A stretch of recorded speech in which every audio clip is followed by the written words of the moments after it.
The Senate hall echoed with fierce debate, but the usual political games were failing. Chancellor Palpatine sought yet another extension of his emergency powers, claiming the Republic needed absolute authority to survive the Clone Wars.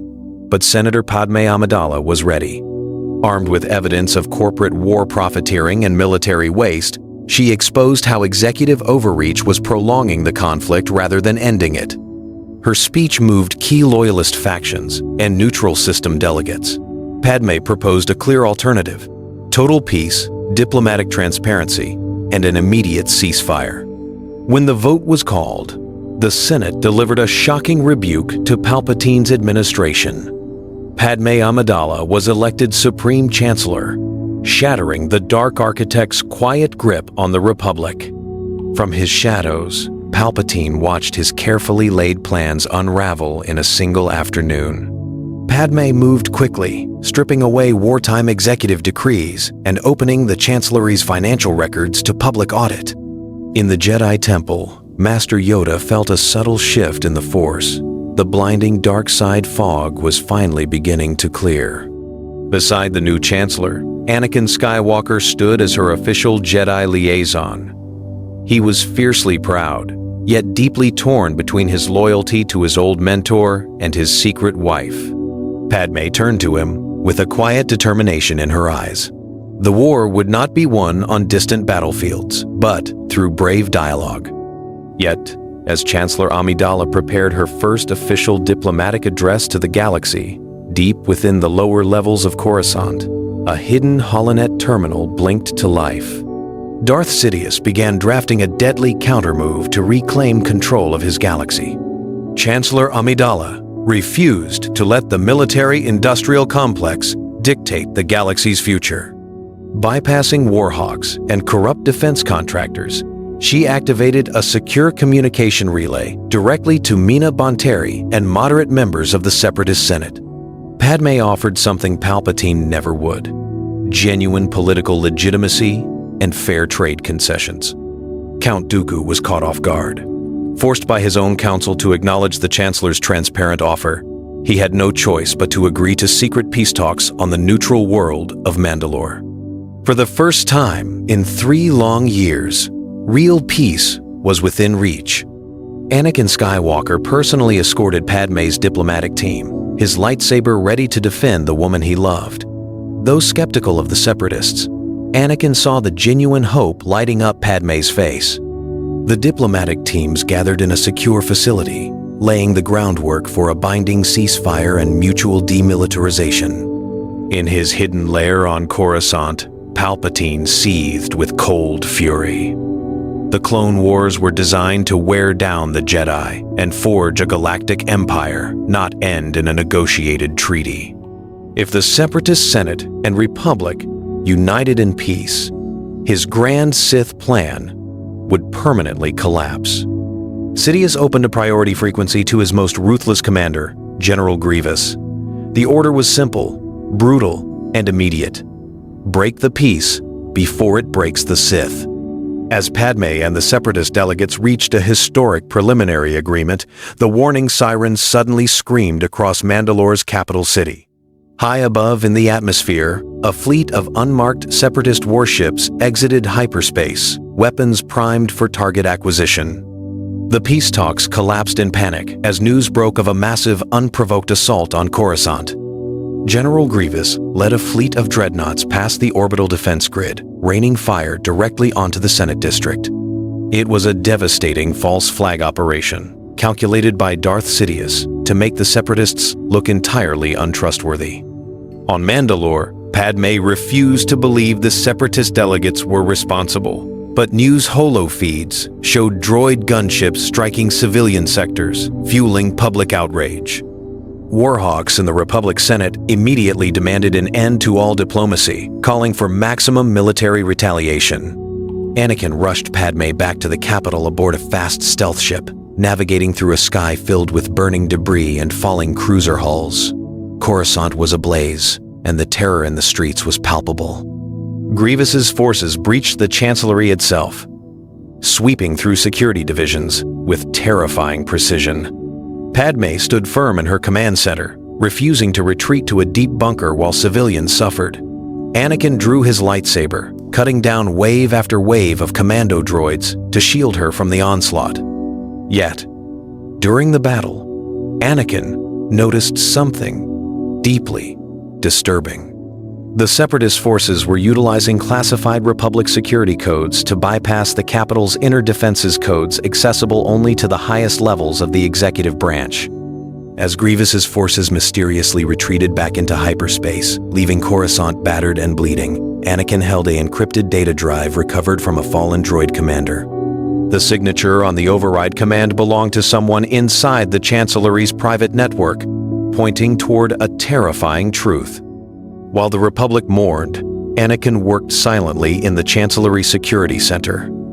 He analyzed the encrypted data drive recovered from the battlefield, praying his suspicions were wrong. But the evidence was unmistakable. The security codes that allowed Grievous to bypass Coruscant's defenses originated directly from the private, high-security communications array of former Chancellor Palpatine.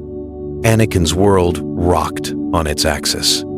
The man who had been his confidant, father figure, and mentor for over a decade had engineered an attack on his own home world, risking millions of innocent lives just to sabotage a peace treaty. Padme watched Anakin carefully, sensing his internal turmoil. When he finally showed her the decrypted data trails, her suspicion hardened into absolute certainty. Palpatine wasn't just a political opponent. He was a traitor, actively working to perpetuate the war. Determined to confront his mentor, Anakin went to Palpatine's private quarters alone. The former Chancellor received him with calculated warmth, attempting to frame the data as a clever separatist setup designed to turn them against each other. Palpatine spoke softly, playing on Anakin's deepest fears of loss and powerlessness. For the first time, however, Anakin saw through the manipulation. The emotional fog cleared, replaced by a chilling clarity. He saw the dark ambition lurking behind Palpatine's eyes. Anakin refused to surrender the data drive, stepping backward toward the exit. Palpatine's pleasant expression dissolved into a cold, dangerous stare. As Anakin left the room, the former Chancellor realized his prized pupil was slipping from his fingers, leaving him with only one vicious choice remaining. Darth Sidious could no longer afford patience. His political network was dismantled, his war was ending, and his potential apprentice was turning against him. Activating his remaining loyalists within the Coruscant Guard, Sidious ordered a total blackout of the Senate District's communication network. Shadows stretched across the Chancellery as red lightsabers ignited in the darkness. Accompanied by fanatical dark side acolytes and corrupted guard units, Sidious marched directly toward Padme's private office. He would eliminate the Chancellor, claim the Republic was under a separatist-backed coup, and seize total control through martial law. Inside the executive suite, alarms cut out as primary power failed. Padme remained calm, issuing sidearm blasters to her loyal security officers and organizing a defensive perimeter. She knew what was coming. This was the final gasping effort of a monster losing its grip on power. Anakin raced through the darkened corridors of the Senate building, his blue lightsaber illuminating the smoke-filled halls. The Force screamed a warning in his mind. He pushed his body to its absolute physical limits, deflecting blaster fire and cutting down corrupted guards blocking his path. Sidious blasted through the heavy blast doors of the Chancellor's office with a wave of devastating Force lightning. Guards fell instantly as the Sith Lord stepped into the room, his yellow eyes burning with pure, unadulterated malice. Padme stood her ground behind her desk, holding her blaster steady even as the air crackled with lethal energy. Sidious raised his hand to strike her down, just as Anakin leaped into the room, locking his blue blade against the Sith's crimson weapon. The Chancellery office became a storm of plasma and dark energy. Anakin fought with unmatched intensity, his blue blade clashing against Sidious's blistering speed. Sparks illuminated the darkened room as two eras of the galaxy collided in a desperate duel for the future. Sidious unleashed a barrage of dark side force, throwing Anakin back against the stone pillars. The Sith Lord turned toward Padme, his voice dripping with venom. He offered Anakin a final choice: strike down Padme, embrace the dark side, and gain the power to reshape the galaxy, or watch her die right in front of him. The temptation hung heavy in the air, but Anakin looked at Padme. He saw no fear in her eyes, only absolute trust and unconditional love. He realized that the dark side offered nothing but destruction and isolation. With a roar that shook the very foundations of the building, Anakin lunged forward. He deflected a torrent of lethal force lightning back toward its source, shattering Sidious's defense. Closing the distance, Anakin used a powerful force push to disarm the Sith Lord, pinning him firmly against the wall. Sidious spat curses, trying to manipulate Anakin's anger one last time. But Anakin remained calm, centered, and aligned with the light. With a single, decisive strike, he brought his lightsaber down, ending the reign of Darth Sidious forever. Silence fell over the scorched office. Anakin deactivated his lightsaber and rushed to Padme's side, pulling her close. They had survived the ultimate trial, but the battle to rebuild the galaxy was only just beginning. In the wake of Sidious's death, an investigation led by the Jedi Council and Senate intelligence unveiled the true nightmare of the Sith conspiracy. Hidden deep within Palpatine's private vaults were micrologs detailing every phase of the war, including the secret behavioral modification biochips embedded inside every clone trooper. The revelation sent shockwaves through the Senate. Order 66, a directive designed to turn the clone army into Jedi assassins, was exposed and neutralized before it could ever be activated. Medical corps across the Republic immediately began surgical operations to remove the chips from all active military units. Chancellor Padme Amidala acted decisively. With the threat of the Sith laid bare, she presented the full evidence to both the Republic and Separatist senates. Horrified by how thoroughly they had both been manipulated by a single Dark Lord, the Separatist Council agreed to an immediate, unconditional peace treaty. The war was officially over. Padme signed executive orders initiating a massive systematic demilitarization program. Warship production was halted, military contracts were voided, and the clone army was scheduled for honorable discharge and integration into galactic society as free citizens. Anakin stood before the Jedi High Council, fully confessing his secret marriage to Padme. Expecting expulsion, he was instead met with profound humility from the Council. Mace Windu and Yoda admitted that the Order's rigid dogmas had blinded them to the Sith, acknowledging that Anakin's love had saved the Republic rather than destroying it. Yet, as millions celebrated in the streets of Coruscant, vast economic challenges and political instability began to surface across thousands of newly reunited star systems. Sunlight broke over the grand spires of Coruscant, signaling a true dawn for the galaxy. The Jedi Order officially resigned their military commissions, returning their battle armor and stepping back from their roles as generals.